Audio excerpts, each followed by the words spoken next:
Hello，大家好，歡迎嚟到 Uranus Healing 嘅大眾占卜時段啦。咁今次拍片嘅題目呢，就係幫大家睇下2025年嚟緊下半年我哋嘅運勢係點樣嘅。咁就眼前啦有3副牌，咁分別由左到右呢，就係 A、B 同 C 嘅。咁大家呢可以先深呼吸，合埋眼，靜一靜落嚟，然之後就再去憑住你嘅直覺啦，去選取你想用 A、B 定係 C 呢副牌嚟去做一個占卜呢。咁大家咧可以選擇用一個暫停掣啦，咁啊先將影片停一停，然後再用心去揀都可以嘅。咁我等大家揀好之後，我哋就正式開始噶啦。好，咁我哋先幫揀 A 呢副牌嘅朋友去做一個簡單嘅預測啦。究竟嚟緊下半年啊，2025年下半年，我哋嘅整體運勢會係點呢？咁大家都可以諗住呢個題目啦。咁我哋洗完牌就可以即刻抽牌噶啦。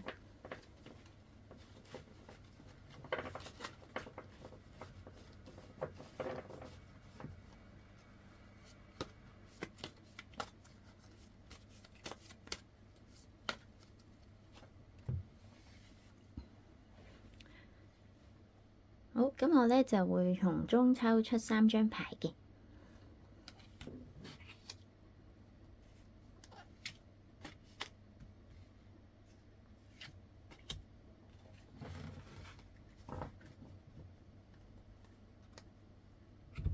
好，我哋都嚟睇下先。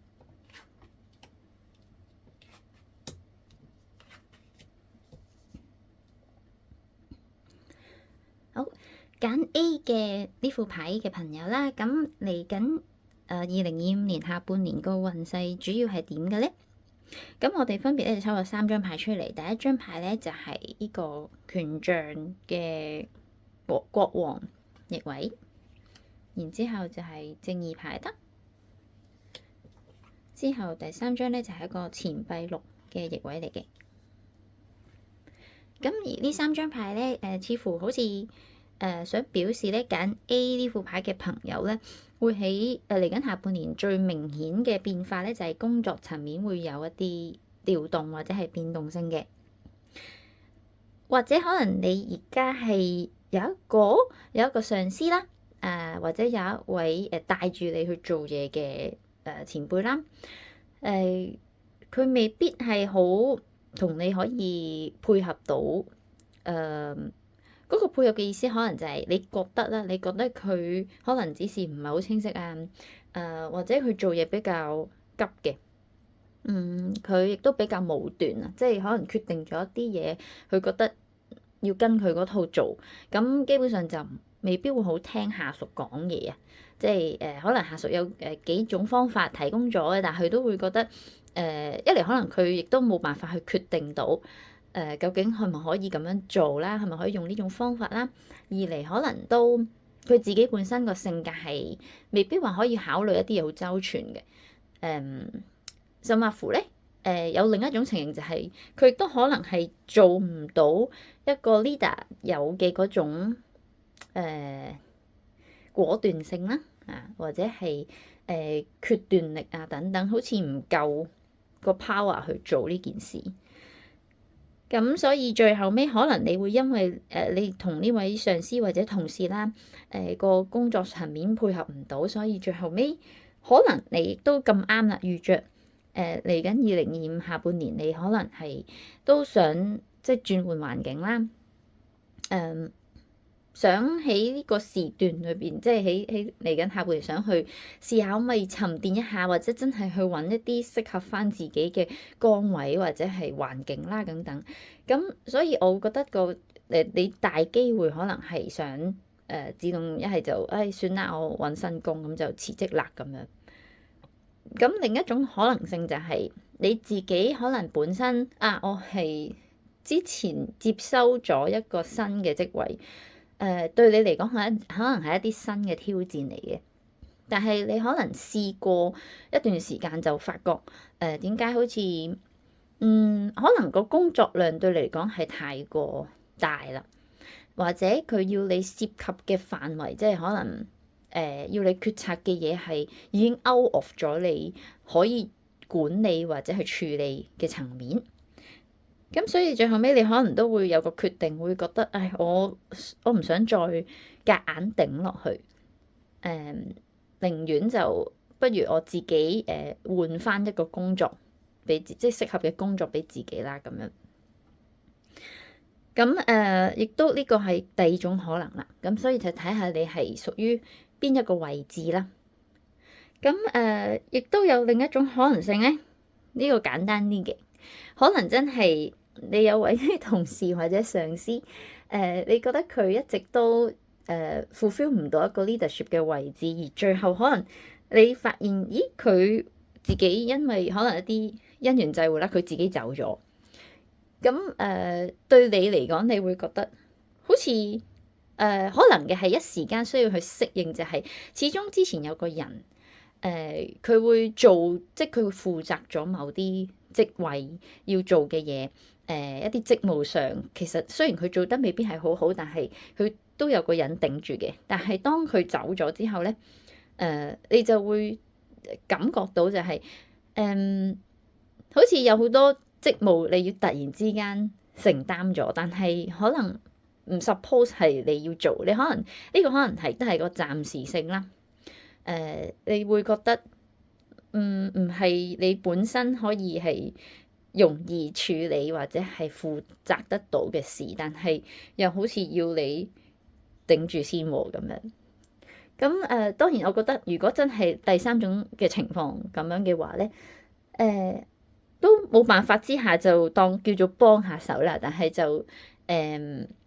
盡量咯，tune 到個心態就係唔好成日都覺得我一定做唔嚟，一定做唔嚟，你就嘗試當一個學習啦，即係有個機會接觸到一啲可能我本身冇認識嘅、冇認知嘅範疇嘅嘢，佢最後一定會有佢嘅用途，即係但可能喺現階段你會覺得唔應該係自己嘅，或者係唔應該係咁樣發生嘅咁啊，要盡量地將嗰種唔應該嘅諗法就放輕少少，等自己過渡到呢個時期。咁你喺呢段時期嘅付出，基本上係好喺之後會係有一個平衡或者係一個回報喺度嘅。咁所以就唔使太過灰心，即係佢一定會坑翻，即係上天會坑翻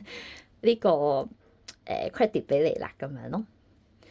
咁亦都提翻啦，因為2025年咧，其實都係一個好多喺占星嘅角度啦，係有好多嘅外行星啊、社會行星咧，係會喺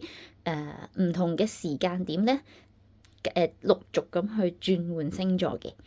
咁所以如果即係呢一種狀態之下，其實係大部分人咧都會經歷好多一啲好大嘅轉變啦，或者可能係外在轉變，或者心理內在嘅轉變。咁如果咁講咧，揀 A 嘅牌嘅朋友咧，如果承接翻呢個星象嘅轉換啦，咁好明顯你嗰個轉換點真係啦，好涉及到關於工作層面咯。咁可以留意多啲嘅，咁而呢個咁嘅轉換時間咧，佢唔係話一日就搞掂嘅，即係星象嘅轉換可能需要係有個緩衝期，有個變化期，甚至乎有啲行星係即係亦都有個逆行嘅現象啦。咁所以有機會呢個變化可能外在係可能當假設係2-3個月變咗，但係你嘅內心嘅轉變會更長嘅時間嘅。咁可能甚至乎你要半年至到9個月度嘅時間去適應一啲嘢嘅。咁喺呢個咁嘅變化階段，所以我都會覺得要盡量地試下去平衡，或者係穩住翻自己嘅內心。即係哪管係究竟係一個上司，佢可能成日令你覺得佢壓榨緊你，或者係佢唔聽你講嘢，令到你加重咗好多工作量啊等等，而導致你要走喎咁樣。咁可能你都經歷咗好多嘅內心嘅掙扎啊，因為可能你未必覺得係適當嘅時機話，哦，我可以好灑脱就因為一個人而選擇離開咁樣。咁不過過咗呢個2025嘅下半年之後咧，嗰個情形咧相對應該會穩定啲。咁喺呢個變化階段入邊，就盡量咧學下點樣去多少少換位思考咧。即係假設如果佢係真係你嘅上司嚟嘅，佢其實都係一個人啦，佢有佢嘅盲點啦，佢有佢嘅難處，佢其實同你都一齊經歷緊呢個咁大嘅一個以星象嚟計就係一個好大嘅集體嘅變化，其實佢都經歷緊嘅，咁就盡量地做好自己就 OK 啦，喺呢一個階段。咁呢個就係以上就係俾揀 A 牌嘅朋友去預測一個簡單嘅2025年下半年個最需要注意嘅嘢啊，或者係個運勢嗰個重要嘅環節變化，重要嘅變化環節喺邊度啊等等，咁就係以上咁多啦。咁如果咁多位朋友咧，如果真係想了解多啲自己嘅流年運勢啊，或者可能其他方面啦，因為我哋嘅人生都有好多範疇，可能有其他煩惱都唔定嘅。咁你哋都可以選擇咧去聯絡我啦，咁可以係 message 啦，或者可以睇翻 YouTube 入邊有啲資料嘅，咁可以 at 我嘅個人個 page 啦，即係工作嗰個 IG 啊，或者好似有聯絡方法嘅，咁可以 message 我㗎。咁到時你可以睇下係咪再有其他嘢想問啦，想了解多啲，或者係真係睇流年，即係整體嘅流年運勢分析等等都 OK。咁就今日到呢度為止啦，好多謝你哋收睇，拜拜。好，咁呢個咧就係揀 B 呢副牌嘅朋友。我哋嚟緊就會用呢個牌咧去做一個預測，就係2025年下半年究竟我嘅運勢係點啦，有啲咩地方需要注意或者特別需要留意嘅部分係啲咩咧？咁大家可以靜心落嚟去諗住先後呢個問題。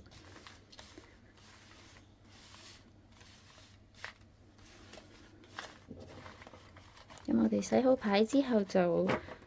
會隨機抽出3張牌，再去幫大家解讀㗎喇。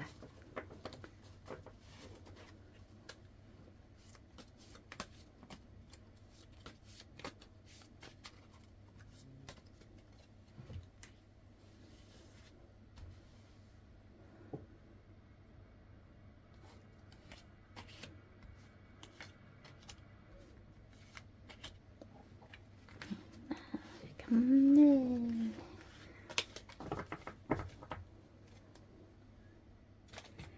我哋一齊嚟睇睇究竟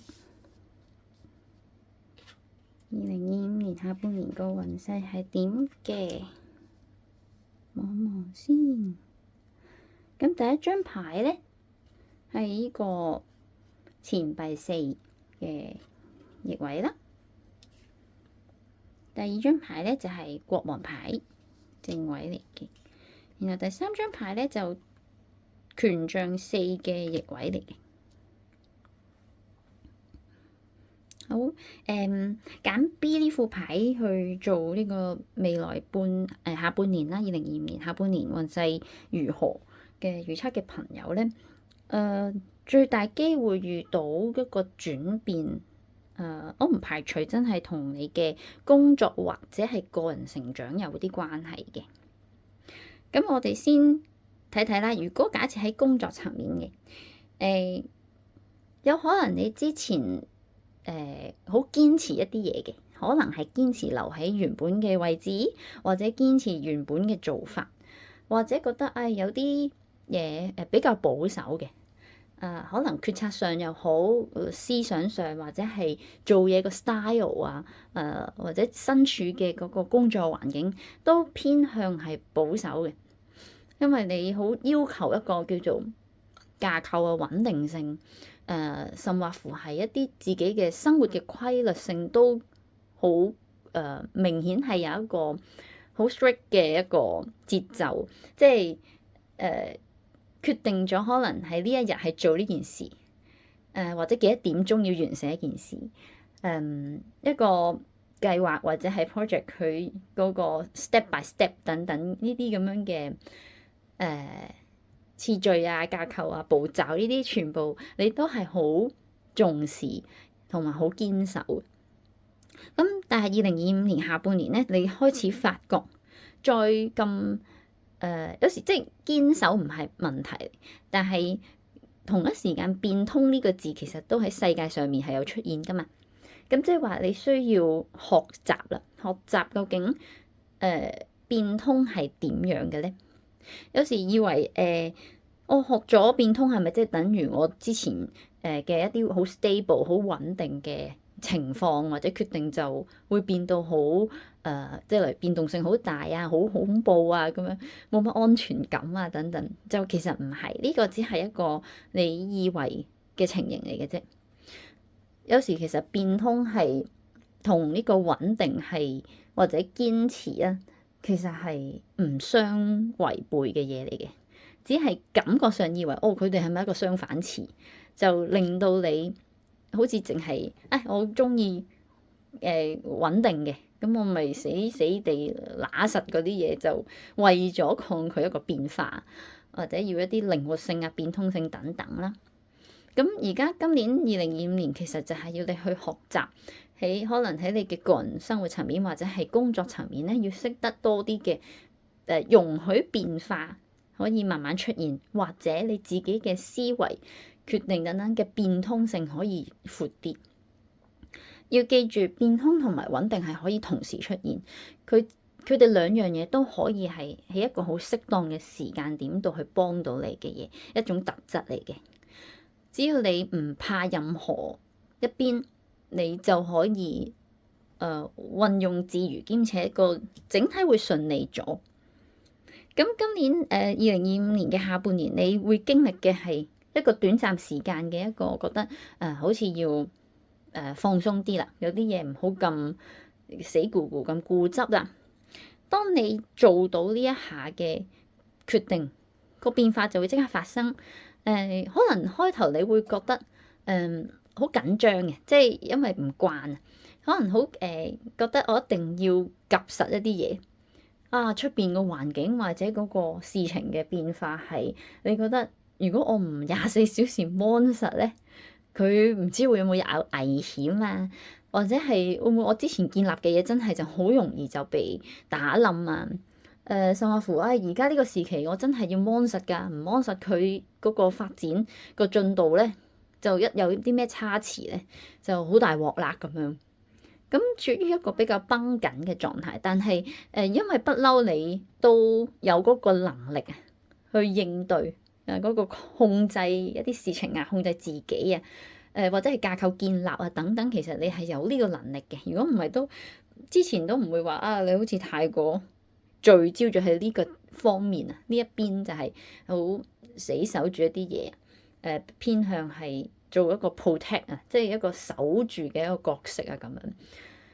咁喺呢個咁繃緊嘅狀態底下，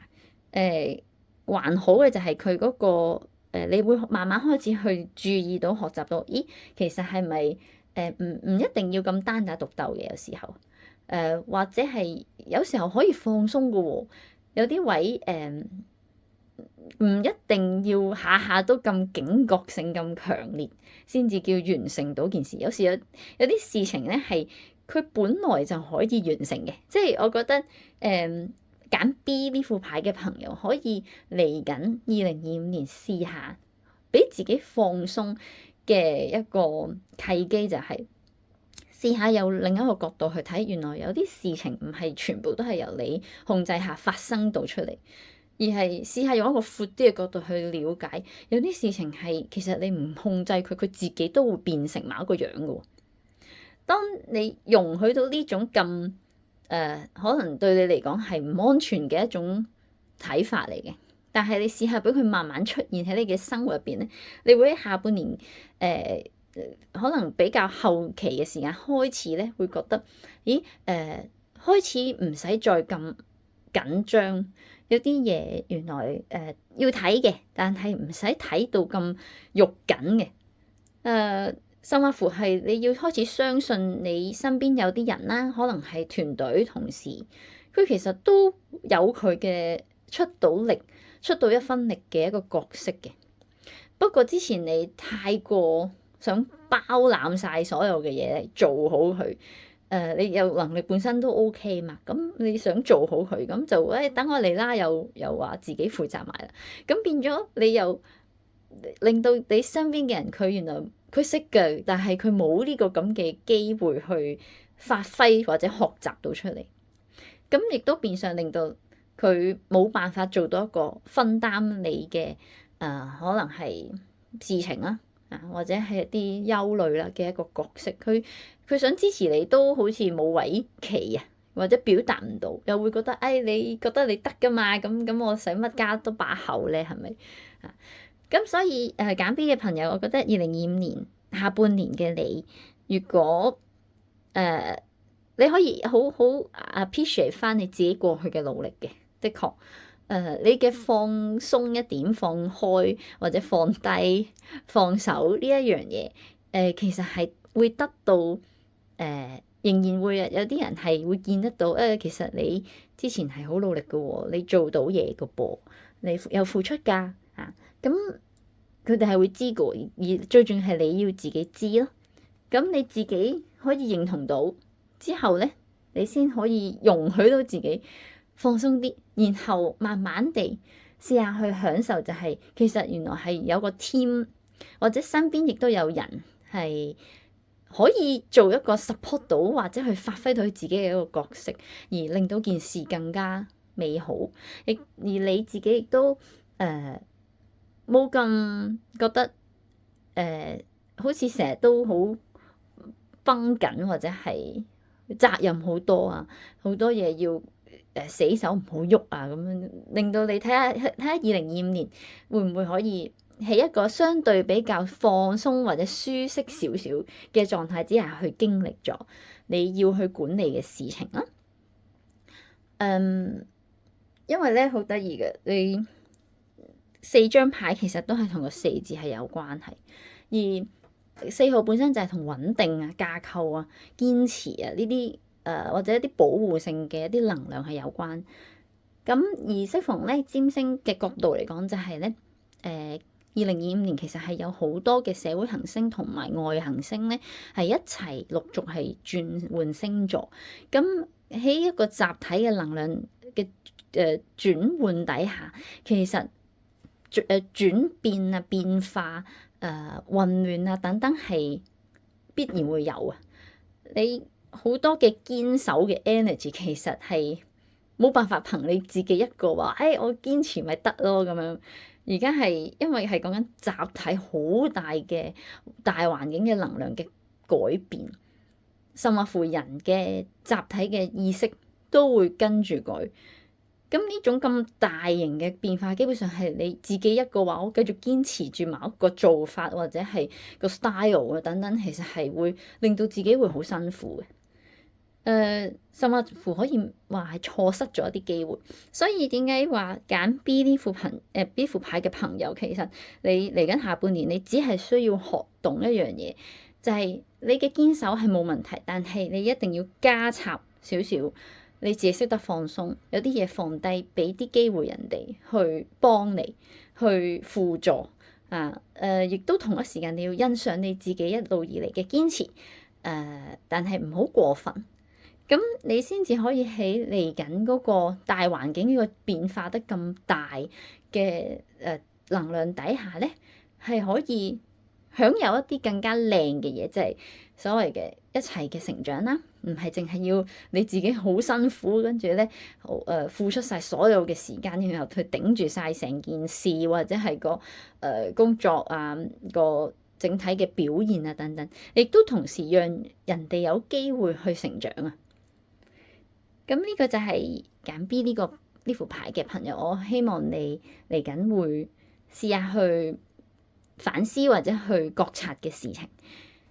咁今日咧就到呢度啦。咁如果你哋仍然係有更加多嘅關於你嘅流年運程啊，呢年會發生啲咩事，我需要多啲注意嘅嘢係啲乜啊？或者整體個大環境變化啊，究竟對我嘅影響會係涉及到幾深，或者佢個範疇係啲乜咧？你都可以選擇去嚟聯絡我啦，可以DM 啊、PM 啊，或者係去我嘅個人嗰個專頁嗰度，即係個 IG 或者係 Facebook 等等呢啲 page 咧，去聯絡我嘅。咁可以做一個例如占星嘅分析啦，或者係我哋做呢個塔羅嘅流年分析亦都可以嘅。咁就去到呢度啦。咁今日咧就多謝大家收睇，下次見啦，拜拜。而家咧就係幫揀 C 呢副牌嘅朋友咧去做一個占卜，究竟嚟緊2025年嘅下半年，會有啲咩變化，有啲咩需要注意嘅地方，我個運勢係點咧？咁可以做一個簡單嘅預測同分析嘅。咁呢個時候你哋可以靜落嚟去諗住個問題啊。咁洗牌之後咧，我哋就會隨機抽出3張牌嚟幫揀 C 呢副牌嘅朋友去做一個預測噶啦。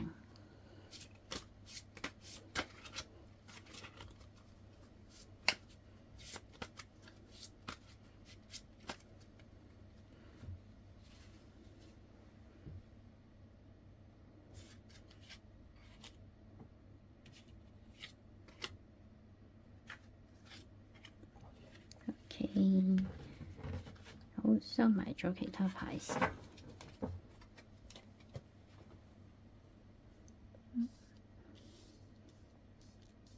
咁我哋一齊睇下個抽咗3張牌係邊3張先。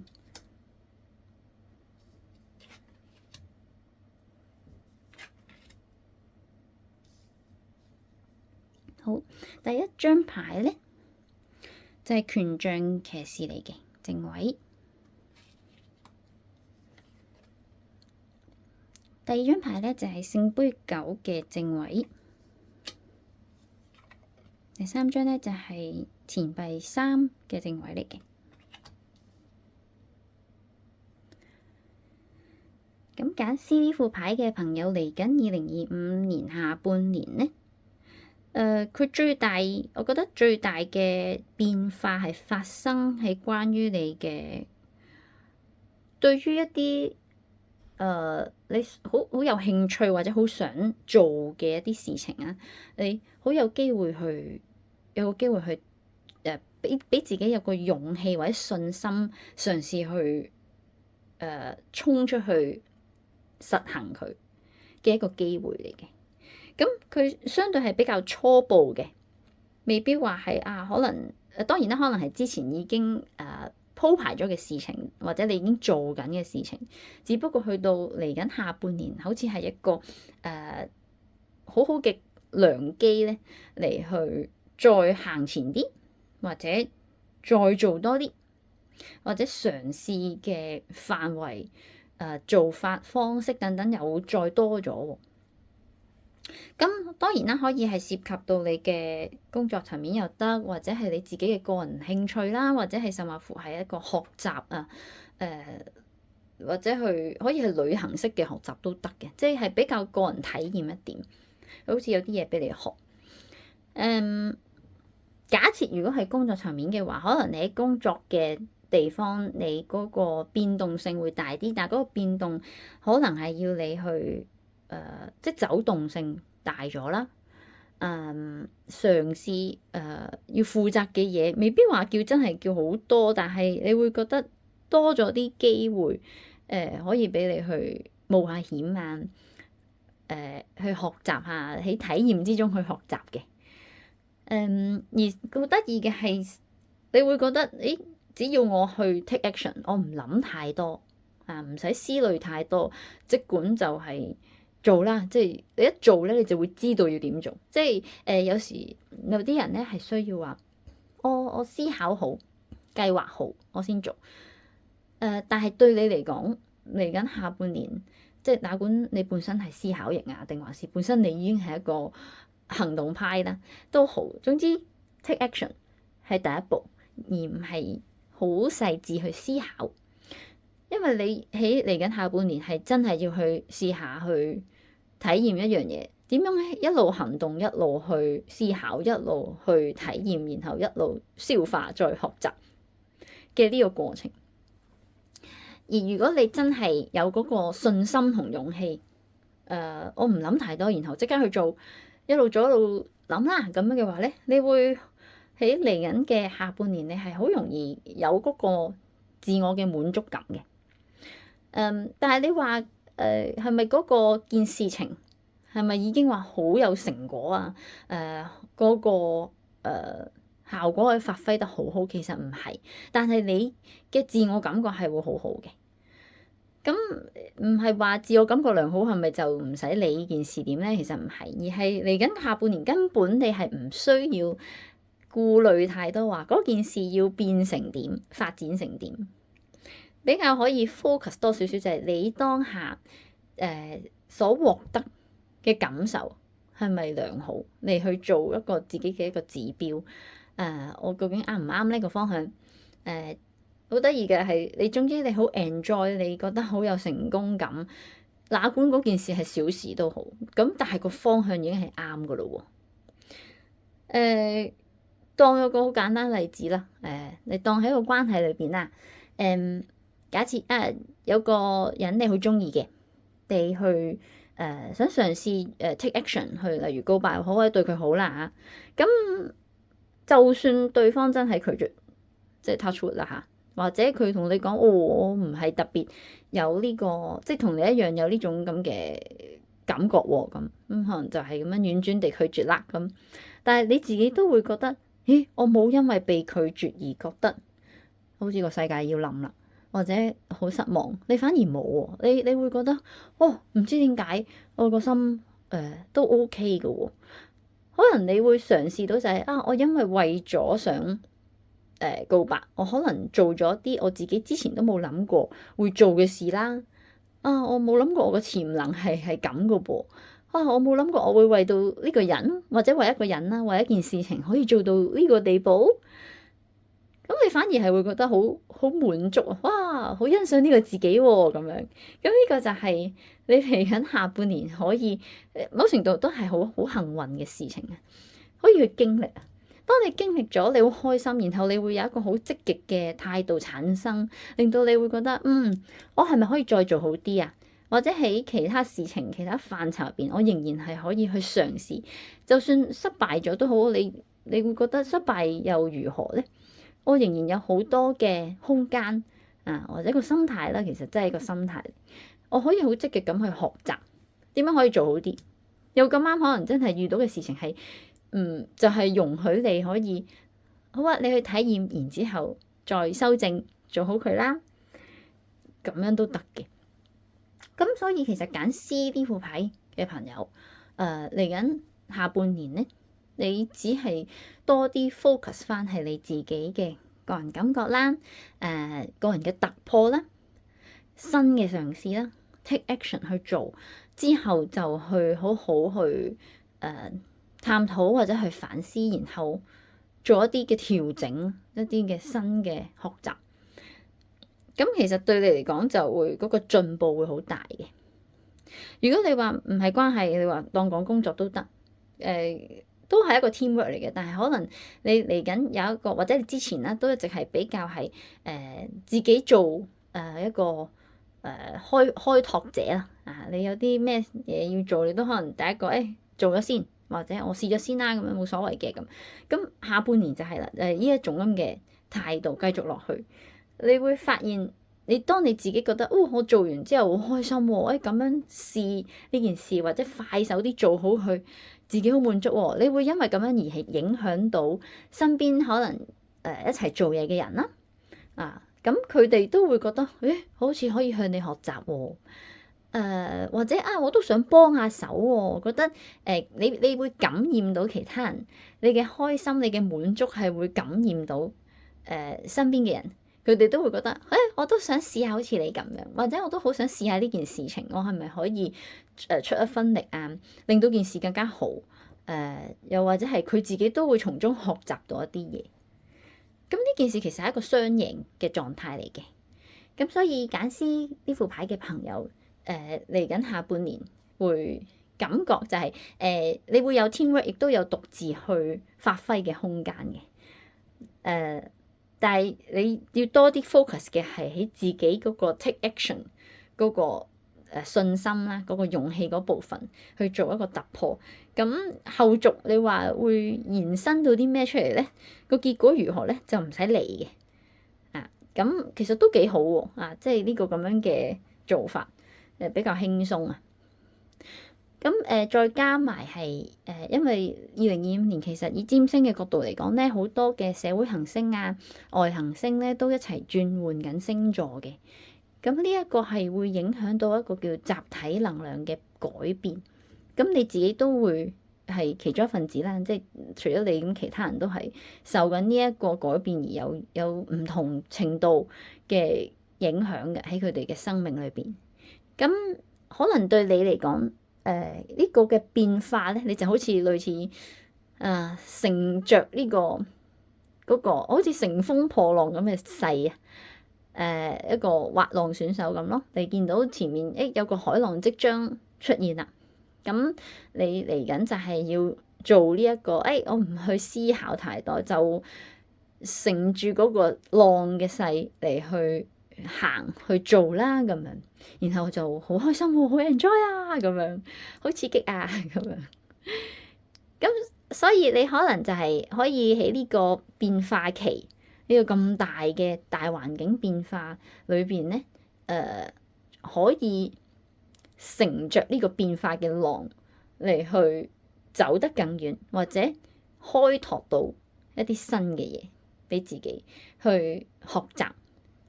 咁呢件事都係好事嘅，因為喺呢個咁混亂嘅狀態底下咧，其實好多人佢可能未必下下都咁積極去應對到，因為可能係好嚴峻嘅情形啊，或者好令人擔心、好緊張嘅一啲事情可能發生緊嘅。咁世界上都即係都需要有人就係可以感染到其他人，話你哋都跟住我去試下去突破啦，有勇氣有信心去行啦，去闖啦，一個積極嘅能量嚟嘅。其實咁喺呢個混亂嘅世界裏邊，可能都需要有啲人係負責呢個角色啦，就係唔怕危難或者唔怕個改變啊，有改變就興奮啦，咁樣跟住就衝過去咁樣嘅一個角色都有㗎。咁佢哋都係對大家都係有一個幫助喺度。最緊要真係對你身邊可能共事嘅人，或者同學仔，或者係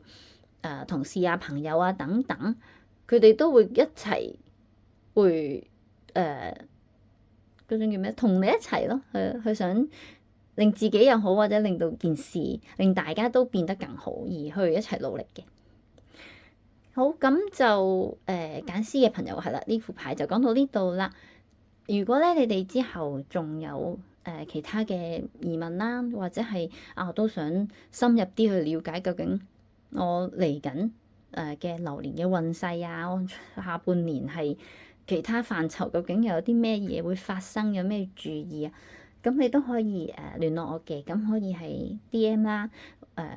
message 我，或者係喺個資料嗰度，即係 YouTube 有資料啦，可以睇下我個人個 page 啦、IG、Facebook 等等都有聯絡方法嘅。咁你哋都可以聯絡我去再做一啲占星嘅流年分析，或者係開牌用塔羅去睇下針對住某啲問題去解決咗佢啊，或者係睇下有啲咩建議等等，咁都可以聯絡我嘅。咁今日就到呢度，好多謝你哋收睇，咁下次見啦，拜拜。